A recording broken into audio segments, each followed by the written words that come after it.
As President of the Faculty Senate and Grand Marshal of the University of Pittsburgh at Bradford, I declare this inauguration open. Would those who are able please stand for the singing of the national anthem? The words to the national anthem are printed in your program, and the national anthem will be sung by Bill O'Connell.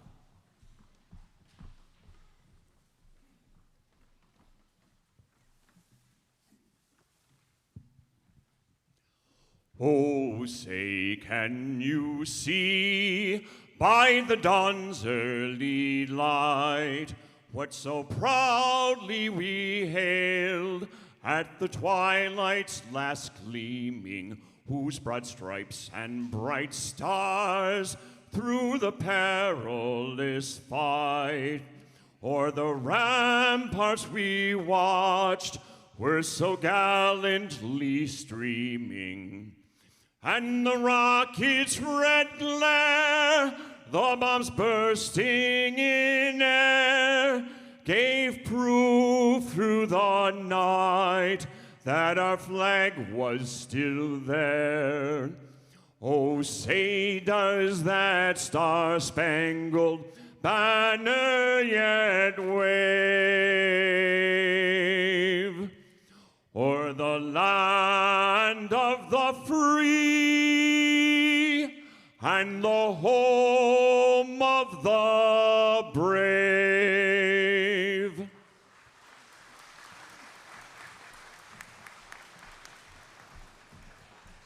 Please be seated. It is now my pleasure to welcome to the podium Ms. Janine Schoenecker, Chair of Pitt-Bradford's Advisory Board and a member of the University of Pittsburgh-Bradford Board of Trustees.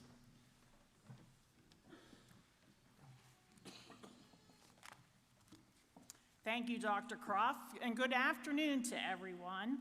On behalf of the Advisory Board and the Board of Trustees, I extend a warm welcome to all of you on this very special day as we inaugurate Mr. Richard Esch, the 5th President of the University of Bradford and the 6th President of the University of Titusville.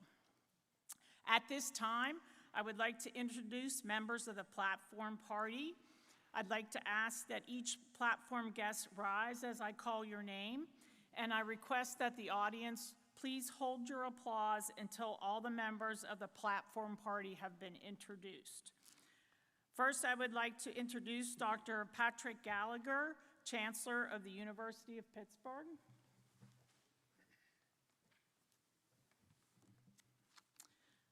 Dr. Ann Cudd, Provost and Senior Vice Chancellor of the University of Pittsburgh. Mr. Richard T. Esch, President of Pitt-Bradford and Pitt-Titusville. Dr. Robert Gregerson, President of the University of Pittsburgh at Greensburg.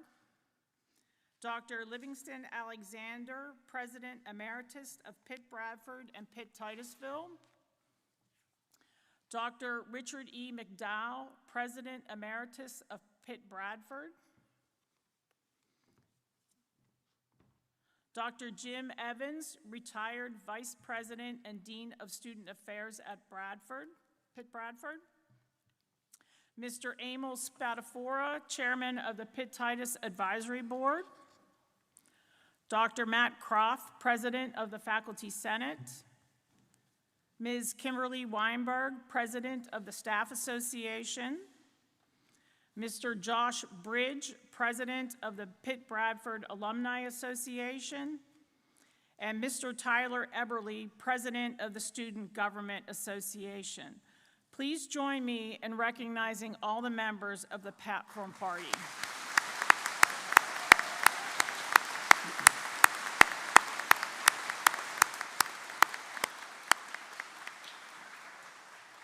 At this time, it is my pleasure to welcome Chancellor Gallagher to the podium.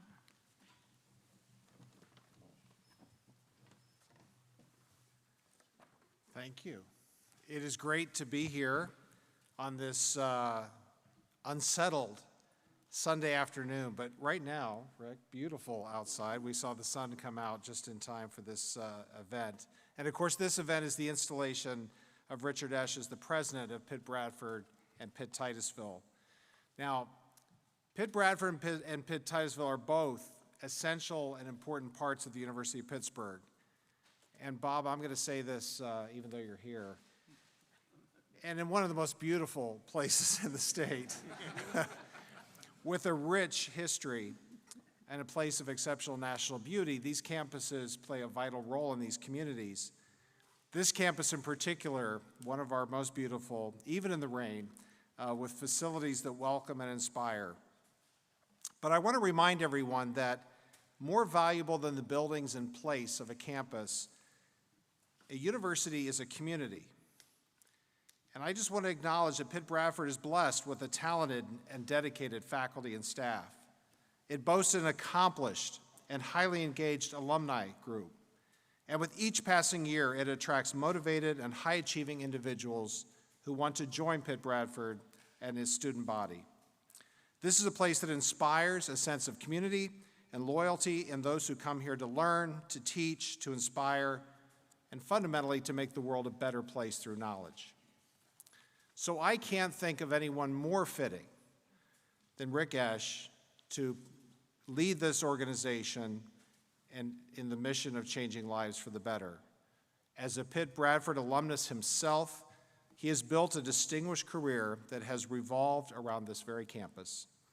As a Pitt staff member, he seized an opportunity to challenge himself, earning his MBA from Pitt's Katz School of Business, and after being elevated to Vice President for Business Affairs here at Bradford, Rick was able to learn from some of the best in the business, working alongside 3 former presidents of Pitt-Bradford. During his nearly 30 years here on this campus, he has worked to give others a chance at the same life-changing Pitt experience that he enjoyed. So when we turned to Rick to serve as interim president of Bradford and Titusville, we knew we were putting these campuses in very good hands, and we were not mistaken. In his year as an interim president, important progress was made in developing new facilities, implementing new programs, and recruiting students and faculty. Together, Pitt-Bradford and Titusville play an important role for this region, pumping tens of millions of dollars into the Pennsylvania economy, generating hundreds of jobs, millions of dollars worth of construction, and providing valuable educational and vocational training for the people of northwestern Pennsylvania. And as much pride as we have in everything this institution is today, it is clear that Pitt-Bradford and Titusville can be even stronger and more valuable to the people of the region tomorrow. And that's why I'm honored to be here with all of you today as we install Rick Esch as the president of these 2 campuses. Richard Esch, someone who has demonstrated to the Pitt community and the larger community of this region that his leadership can help this institution and the people reach their full potential. Rick, I want to acknowledge your family, and I am confident that both campuses are going to continue to thrive under your leadership. Congratulations. Thank all of you. Hail to Pitt.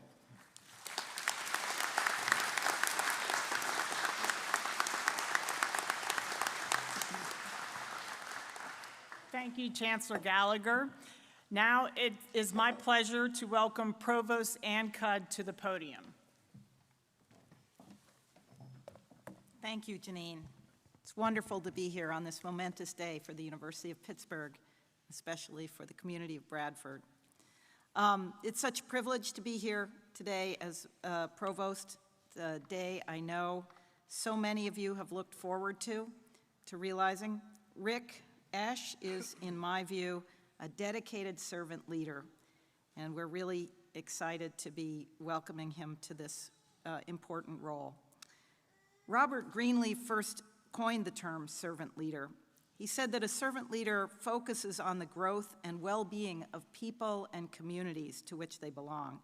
A servant leader listens, appreciates, puts others first, gives trust to others, cares for others, all while leading efforts forward. Rick has done so much outstanding work, both on our Bradford and Titusville campuses, and I think he has thought very holistically about those roles. Rick has demonstrated deep commitment to Pitt-Bradford and Pitt-Titusville's students, faculty, and staff, and his focus on ensuring that the academic experience on campus is excellent and fulfilling comes from his own appreciation as a proud Pitt alum. In that spirit of service, he did not hesitate to provide leadership as interim president when I asked him, a testament to his deep love for this campus and the Titusville campus, and his desire to see the students on both campuses succeed. When that interim appointment happened, there was a groundswell of support from the faculty and staff on both campuses, in the surrounding communities, and with his colleagues on the Pittsburgh campus. This led to the work of the search committee charged with evaluating next steps. I'm grateful for the thoughtful and deliberate work of that committee, chaired by Vice Provost for Student Affairs Kenyon Bonner, who is also here today. I also deeply appreciate the engagement of the members of the Pitt-Bradford, Pitt-Titusville campuses for their perspectives during that process. It became clear that faculty, staffs, students enthusiastically support Rick's continued leadership. It is also an indication of the strong relationships he has built in the surrounding community as a longtime and active volunteer. If I narrated the list of his many community efforts, that would take a very long time. Suffice to say that Rick is embedded in the communities in which he leads and is deeply respected in the multifaceted roles he serves. Those relationships have helped to forge a stronger connection between the campuses and surrounding communities. We've seen tangible evidence of that in several ways, including the continued development and growth of the Titusville Education and Training Hub, and the significant support Pitt-Bradford has received for the George B. Duke Engineering and Information Technologies Building. Rick has been an unwavering champion of the new engineering building, which will open to students the beginning of the spring semester and serve as Pitt-Bradford's headquarters of innovation. As president, Rick has a clear vision of the path forward and has the ability to bring together people to walk down that path with him. And that brings us to this occasion, marking his formal inauguration as president. And I can think of no better outcome. Thank you.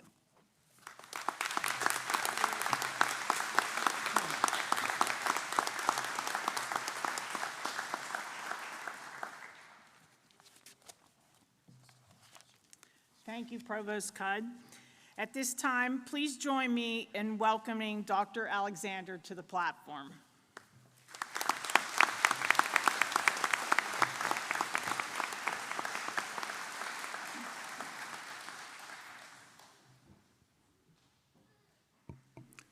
Chancellor Gallagher, Provost Cudd, Chairwoman Schoenecker, Pitt-Bradford campus community.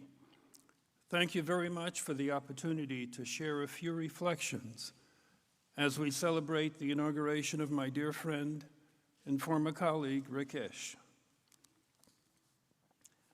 It really is great to return to an institution I've cherished from the moment I first set foot in its construction mud. And Rick knows what I'm talking about pretty well. It's also wonderful to see so many friends and colleagues who made it possible for Evelyn and me to experience the very best and the happiest times of our lives. Over its 59-year history, Pitt-Bradford has become a shining star in the region, a beacon of hope for students near and far, a resourceful partner for nonprofit and profit businesses and industries in surrounding communities and throughout Pennsylvania, and I'm sure a source of pride for the University of Pittsburgh. Rick Esch has been an important part of the history of this campus. He gained my respect, my trust, and my admiration very quickly after my appointment as president in 2003. Even then, and I'm sure long before that, his life revolved around Pitt-Bradford, its buildings, its infrastructure, its greenery and landscaping, its campus master plan, and its employees, not necessarily in that order, of course. During my 15 years of service as president of this campus and the University of Pittsburgh at Titusville, and my service to the University of Pittsburgh, I spent a considerable amount of time getting to know Rick Esch. We were together in individual or cabinet meetings nearly every single week during the 15 years. When we were asked to provide leadership for Pitt Titusville, we often traveled together to and from the campus, sharing our dreams and aspirations for Pitt-Bradford, while also pondering the challenges and potential pitfalls facing both campuses. I could always count on Rick for a candid, no-nonsense perspective on virtually any issue.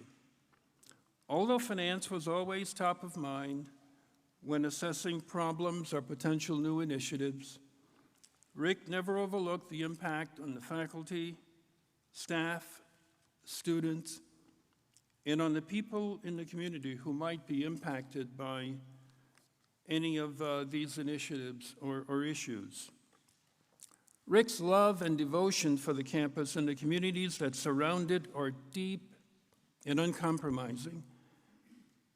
He was nurtured by the campus as an undergraduate, and his growth and maturity as a professional and as a leader occurred during nearly 3 decades of service to this campus. I've waited over 4 years for the opportunity to pass the torch, and I can think of no one more perfectly positioned, more perfectly suited to assume the role of leader of this campus than Rick Esch. Now, some may look upon the role of college president as an overwhelming challenge no sane person would want to assume. And they're probably right, but we do it anyway. Rick, I invite you to see your role not as an overwhelming challenge, but as a privilege to serve. Not only a privilege to serve this campus and this community and the University of Pittsburgh, but a privilege to serve our country and our planet as well. Now, I realize that as you step into this role, you face many immediate and very pressing challenges, not the least of which are imperatives to increase enrollments, generate sustaining revenue, implement a new strategic plan, and put a brand new academic building into operation. However, I encourage you and your colleagues to also recognize the ominous long-term threats that are facing our country and our planet. Without getting into politics, and simply through deployment of existing curricula, future curricula, and non-academic programming, I invite you to also regard your new role as an opportunity to collaborate with colleagues on this campus and college leaders throughout the country to influence future generations of young men and women to make well-informed, life-changing decisions.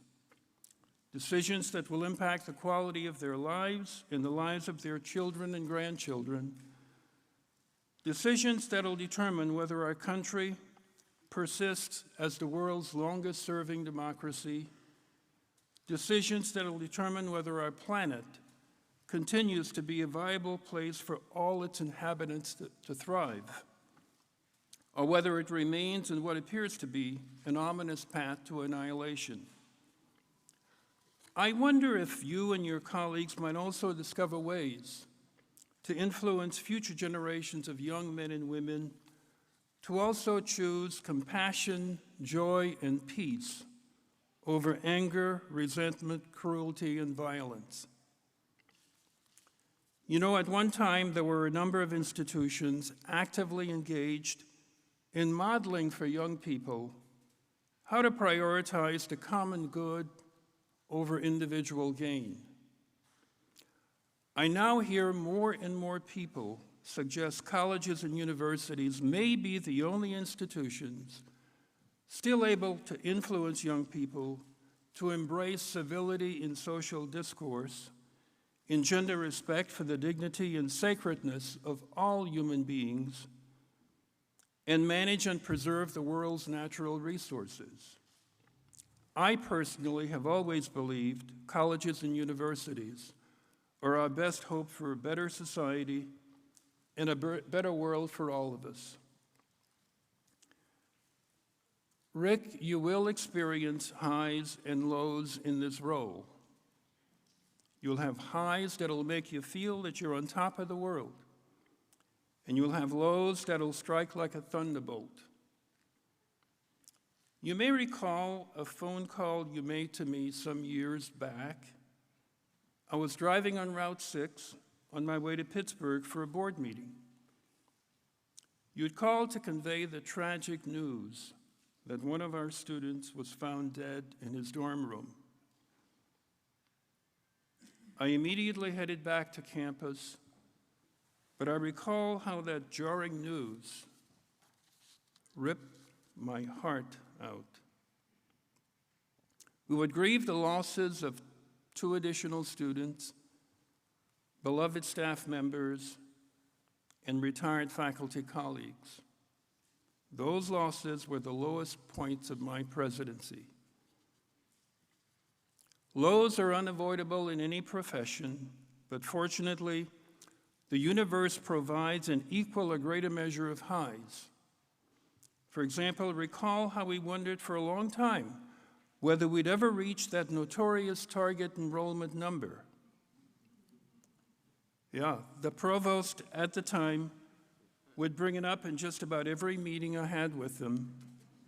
We all felt the pressure.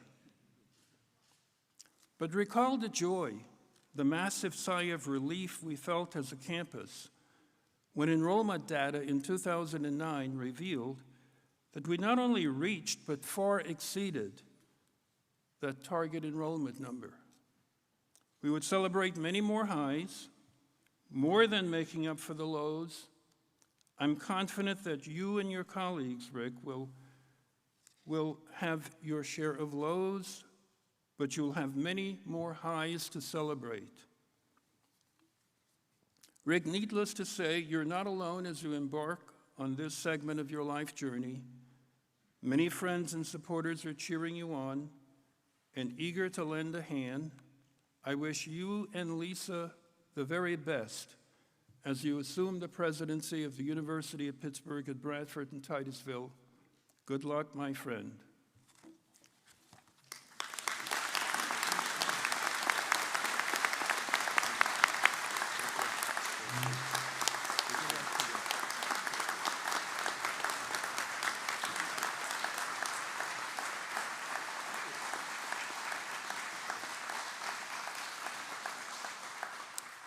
Thank you, Dr. Alexander. At this time, please join me in welcoming Dr. Evans to the podium.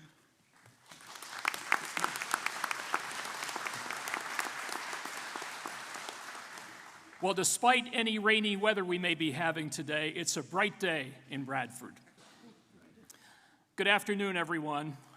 What an exciting day for Pitt-Bradford and Pitt-Titusville, and a truly momentous day of significance, one that is a mark of maturation of these colleges that were founded a mere 59 years ago.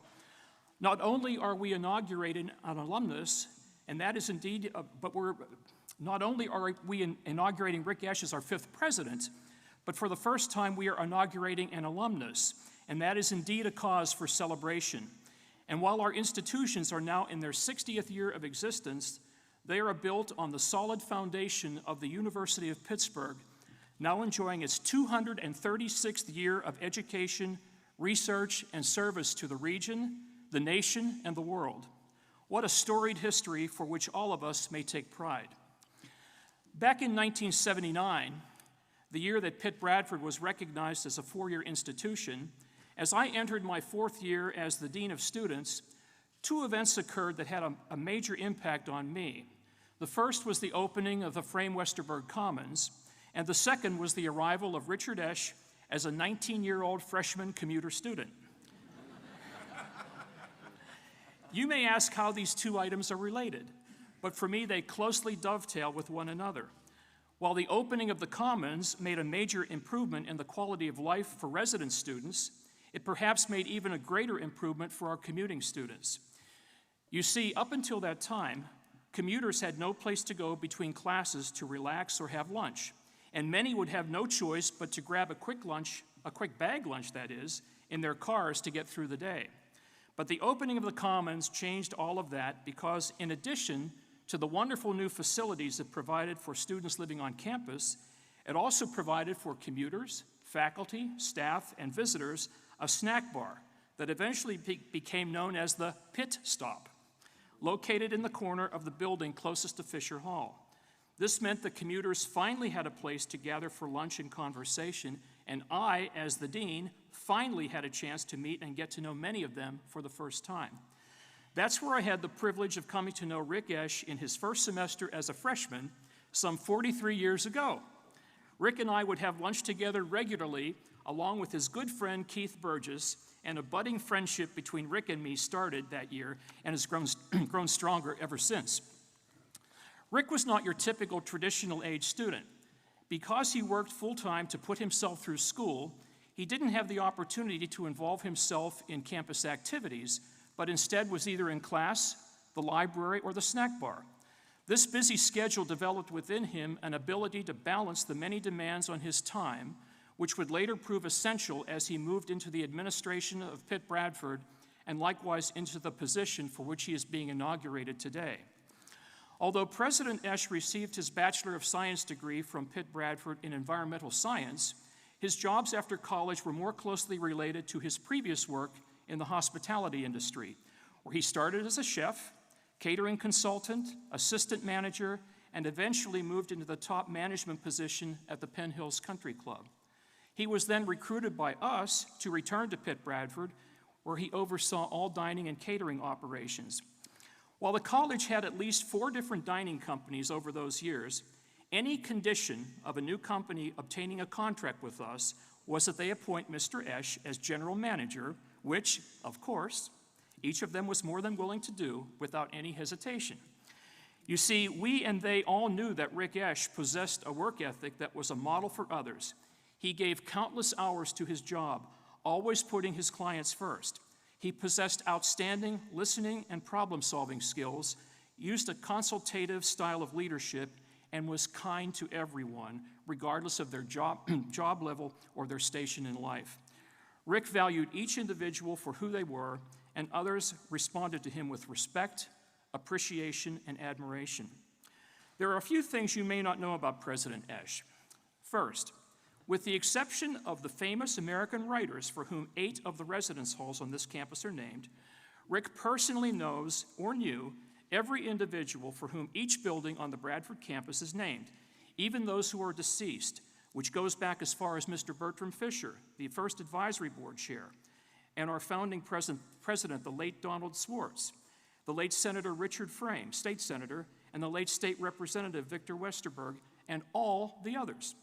To President Esch, these are not just names on buildings, but they are real people whom he knew, who contributed so much to the college.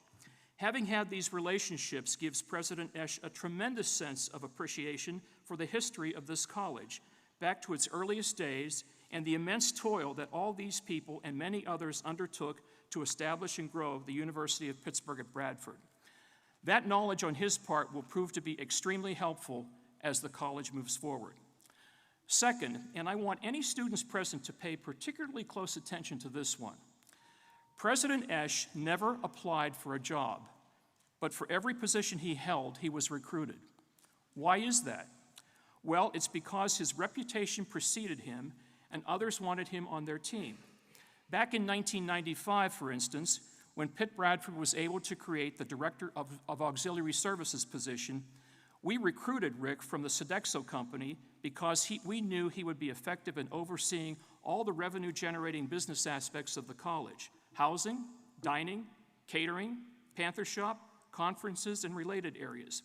He had proved his work ethic and talents in his previous positions with our dining and catering operations, and we knew that his appointment as Director of Auxiliaries would reap many benefits for the college, which it certainly did over the next several years. Third, In 1999, when the Chief Business Officer position at Pitt-Bradford became vacant, President McDowell recruited Mr. Esch, equipped now with a new MBA degree from the university's Katz School of Business, to fill it, with Rick being named Chief Business and Administrative Affairs Officer, a title which was changed just a few years later by President Alexander to Vice President for Business Affairs. This position would prepare Rick well for the position of President that he holds today. Fourth, you may likewise be interested in knowing that even during the years that Rick served as Vice President for Business Affairs, I'm under the very strong impression that he was asked to apply for some attractive high-level positions outside of higher education, but fortunately for us, he decided not to do so, and I think I know why. And this may even be a bit of a surprise for President Esch. You see, my observation is that Rick's work at Pitt-Bradford had ceased becoming a career, but instead it had become a vocation. As David Brooks of the New York Times has written, a career is something you choose, but a vocation is something, something that summons you. I believe it would have been easy for Rick to say no to other potential opportunities because he knew that his vocation in higher education, which was preparing the next generation of citizens and leaders for our communities and our nation, was truly making a difference.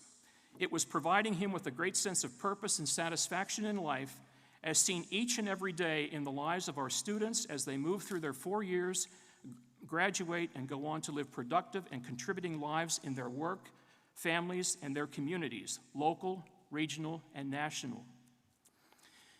And for those of you in this room who are likewise engaged in this work of higher education, either here or elsewhere, even though there may be many challenges that face you, be assured that the work you do is noble, it is honorable, and it is critically important. I believe that there is no greater calling in civilian life than to have a hand in the education and preparation of our citizens and leaders of tomorrow, which should provide each of you with a great sense of purpose and satisfaction. Fifth and finally, when there was a critical need for new leadership at Pitt-Bradford and Pitt-Titusville just over a year ago, independently, members of the faculty and staff at both campuses, along with members of the advisory board, alumni association, retirees, community leaders, donors and supporters, and individuals in government, business, and industry all said, Richard Esch's time has come. He has everything it takes that would make him an outstanding president. And with the support of his dear wife, Lisa, and despite the fact that he was never seeking to become a college president, Richard Esch accepted the invitation of Provost Cudd and Chancellor Gallagher to become interim president and now president, and we are all the better for that.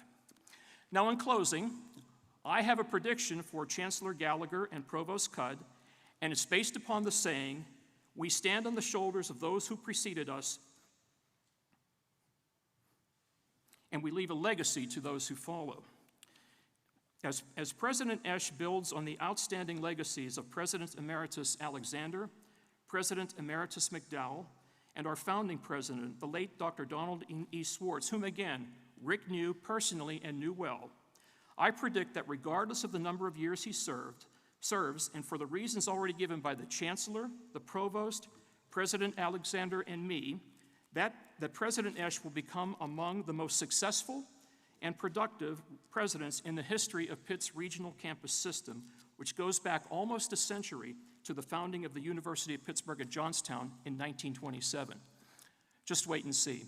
I believe that under President Esch's leadership, the best is yet to come. Congratulations and thank you, President Rick Esch, for accepting this important position. And thank you, Lisa Esch, for your steadfast support of Rick in making this decision. President Esch, you will do well, and know that you are not alone. You will have the support of countless numbers of friends and colleagues, both now and in the days to come. Thank you, and of course, hail to Pitt.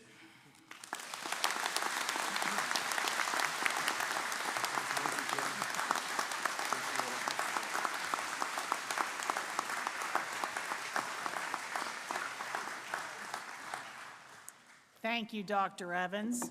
At this time, I welcome to the podium Chancellor Gallagher and Provost Cudd and President Esch for the formal installation.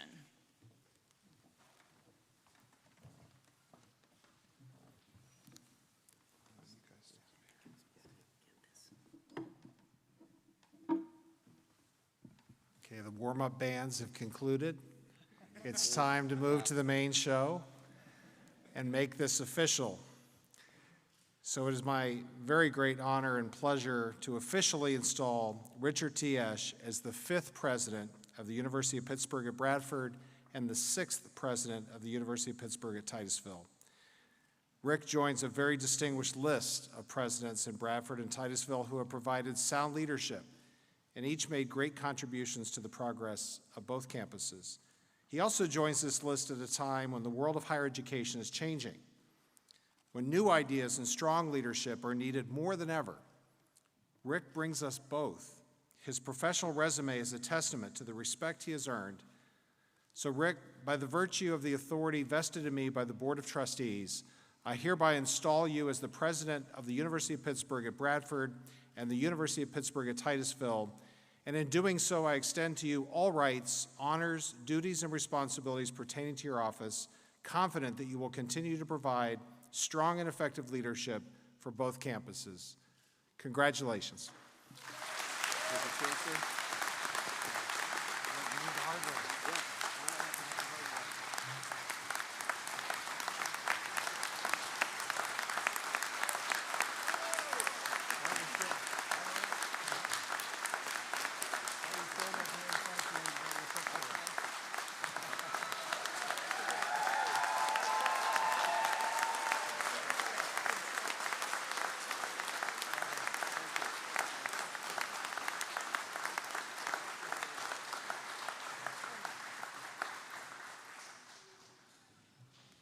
Wow, no pressure. All I have to do is save the world, right? Well, what I can say is some of that was true. What was true was that I am following some very big shoes with our former presidents. So Chancellor Gallagher, Provost Cudd, Pitt-Bradford Advisory Board Chair, Janine Schonecker, Pitt-Titusville Board Chair, Emil Spatafor, President Emeritus McDowell, President Emeritus Alexander, and other distinguished members of the Platform Party.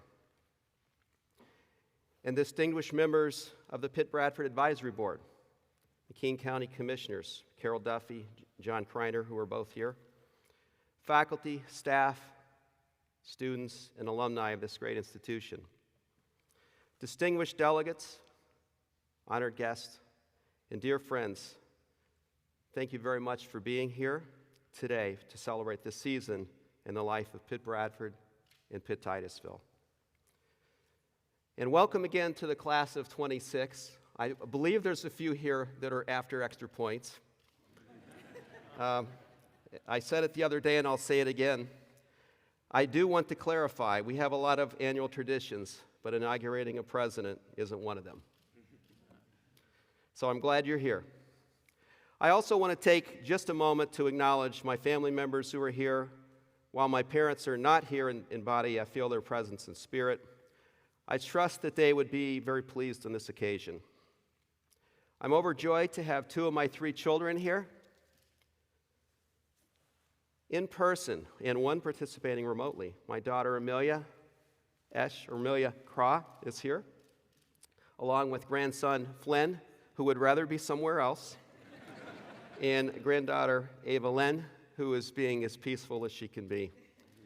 And my son Michael and daughter-in-law Elizabeth, and grandson Brody, who's giving me the high sign periodically, and granddaughter Adrina. My daughter Elena from Aurora, Colorado, and her boyfriend Daniel Geller from Miami, Florida, are both participating remotely today. I would also like to acknowledge my brother Bob and his wife Ann, and my brother Don and his wife Carol, who traveled over from New Jersey. I would also like to give a shout out to all of the international exchange students Lisa and I have hosted over many years, especially Sebastian Munoz, who is watching remotely from Lima, Peru. To my wife, Lisa, who supports me and keeps me grounded most of the time. Those who know me really well know that I can get pretty fixated on something. In other words, I don't give up. And whenever I'm doing this, Lisa knows when to either step in or step back and support me as needed. And she knows when the right time to do that is. So, Lisa, I would like you to stand up and be recognized.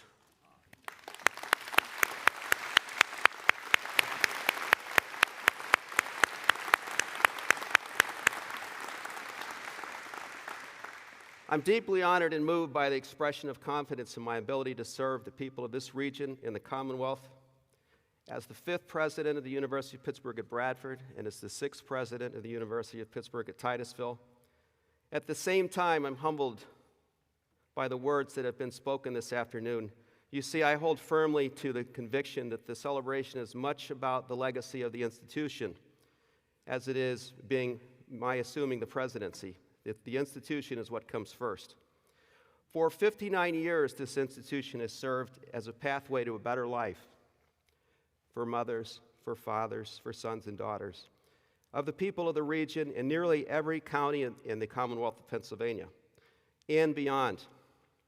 So let us regard this moment as a time to also celebrate the legacy of the traditions, the strengths of the University of Pittsburgh at Bradford and the University of Pittsburgh at Titusville and the University of Pittsburgh at Pittsburgh. And we won't leave out Greensburg. At the University of Pittsburgh at Greensburg, Bob. Yeah.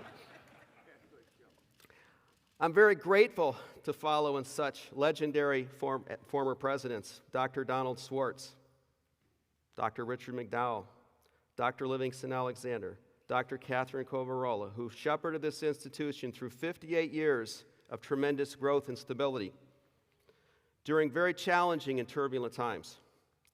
Dick and Livingston, let me take this opportunity to thank you one more time for the outstanding service to Pitt-Bradford.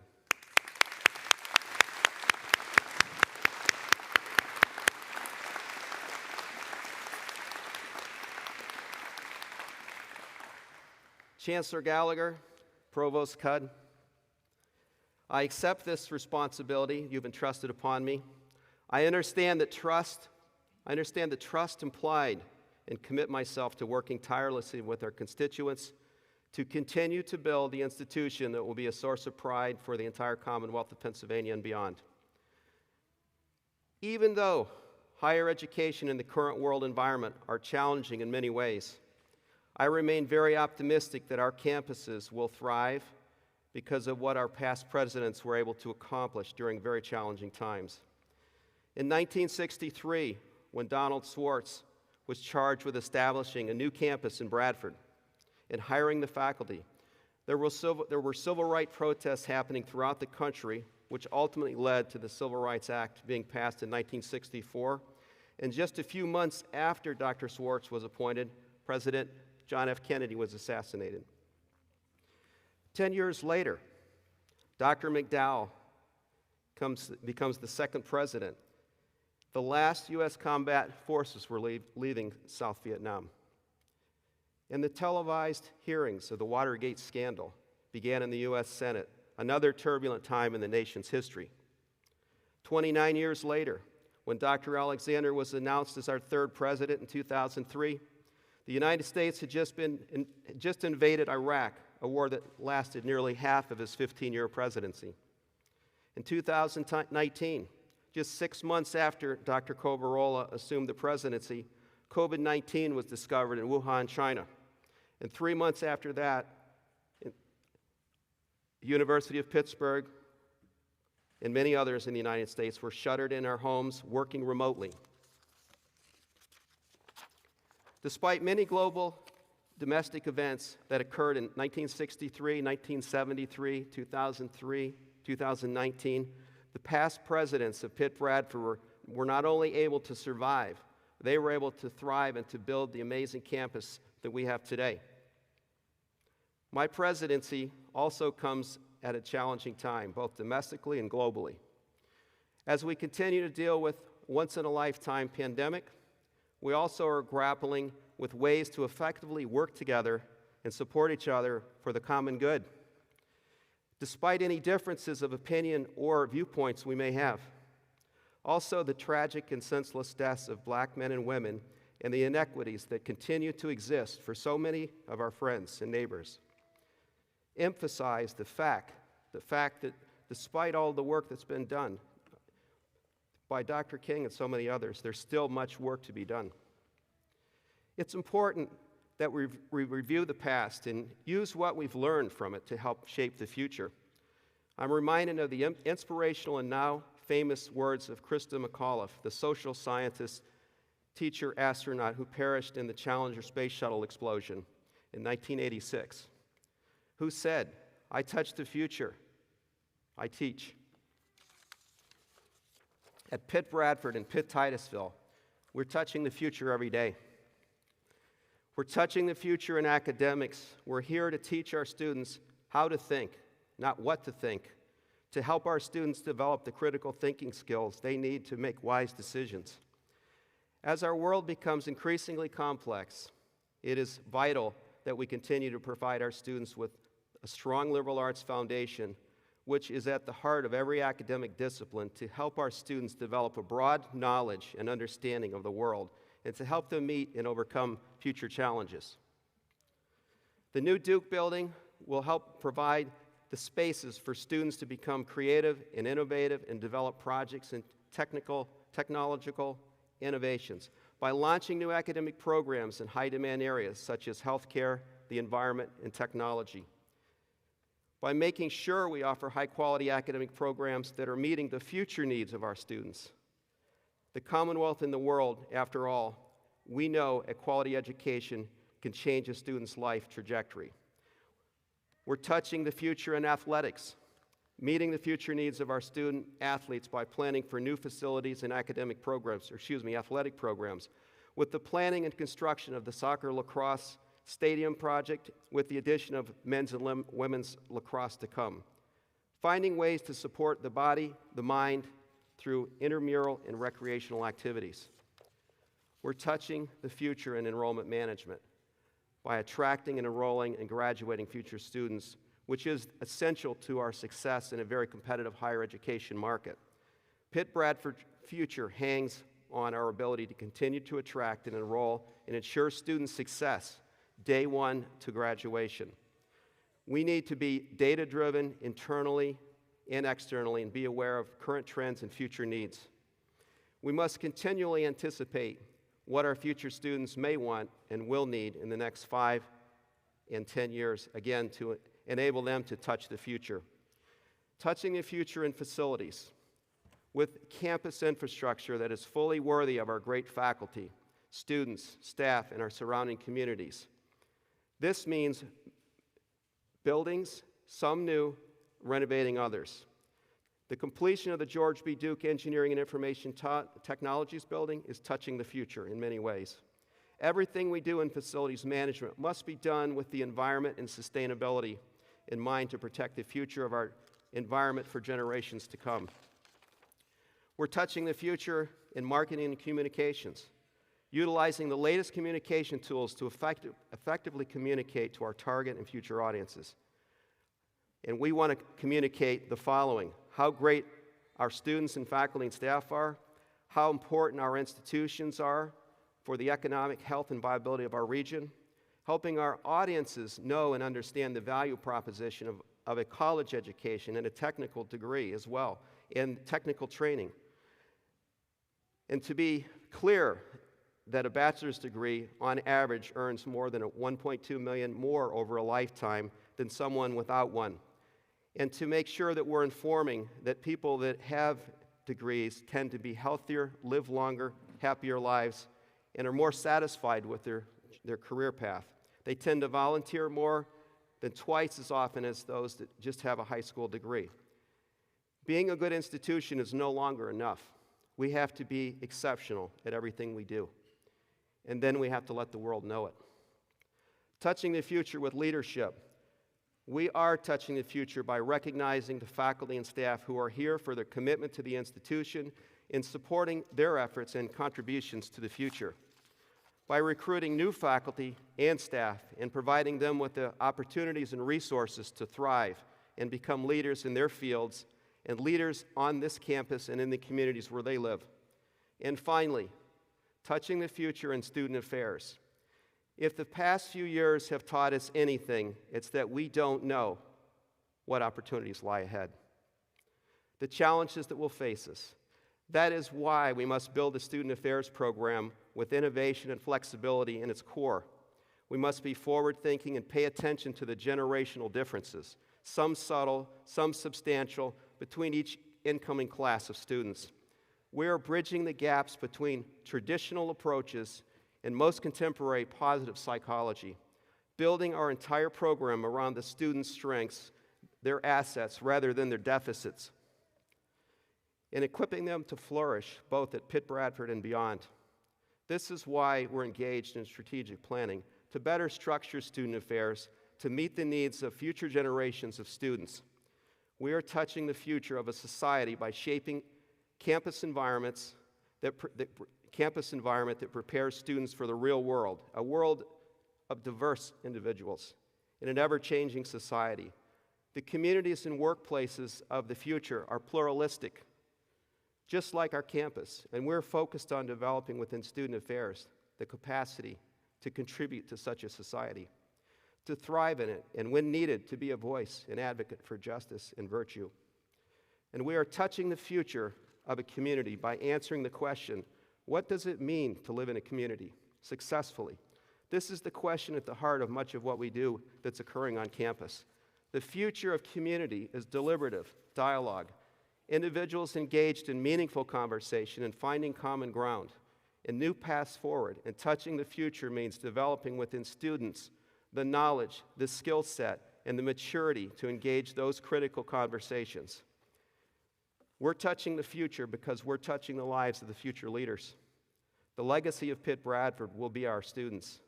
What they accomplish and how they change their world, our focus is providing them the transformative experiences here and now in a diverse environment shaped by inclusivity and justice that gives them every opportunity to grow and flourish as individuals so they can lead the way to a better future.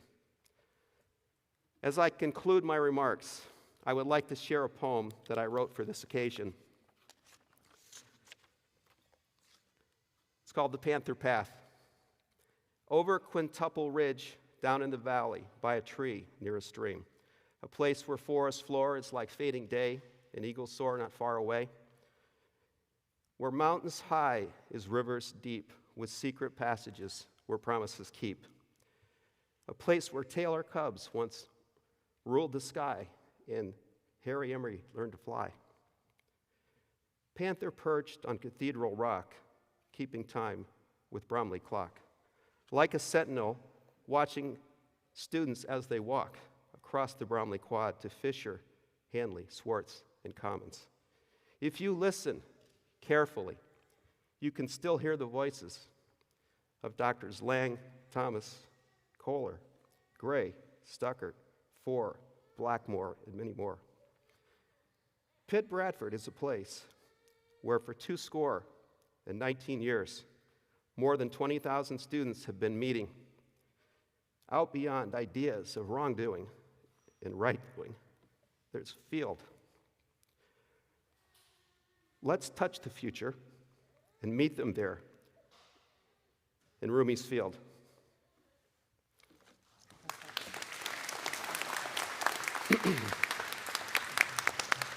Yeah, thank you.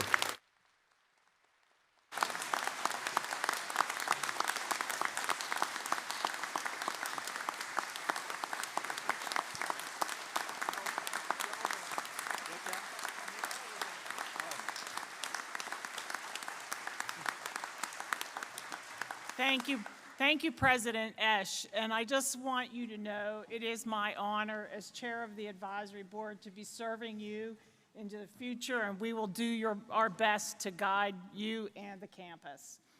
So at this time, I would like to call Chancellor Gallagher to the podium to offer some closing remarks.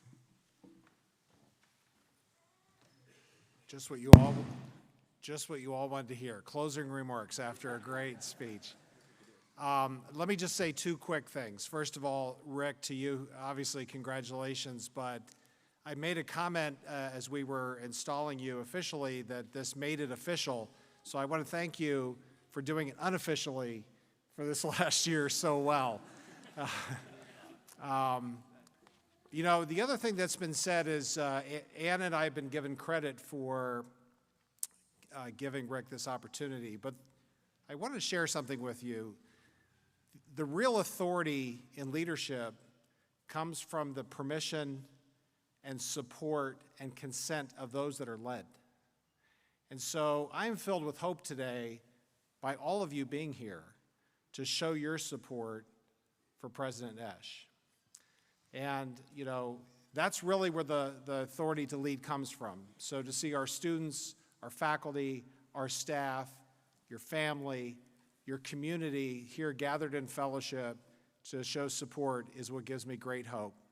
And I know that, I say this with all respect, you know, for our former leaders that are here, Rick, you have an opportunity to take this university to even greater places, and I want to assure all of you that that support extends across the entire University of Pittsburgh.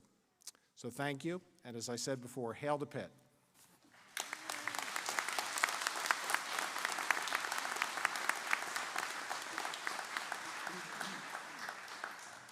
Thank you, Chancellor Gallagher. Now I would like to ask all of you who are able to stand, please stand and prepare for singing of the Alma Mater by our Student Vocal Arts Ensemble.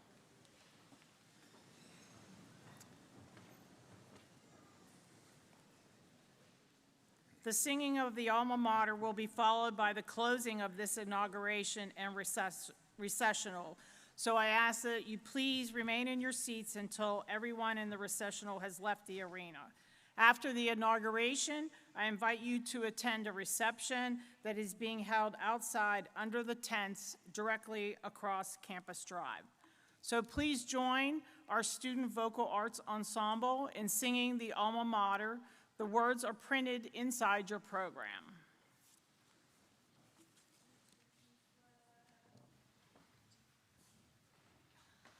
Alma Mater, wise and glorious, child of light and bride of truth, over fate and foe victorious, dowered with eternal youth, crowned with love of Son and daughter, thou shalt conquer as of yore, dear old Pittsburgh, Alma Mater, God preserve thee evermore.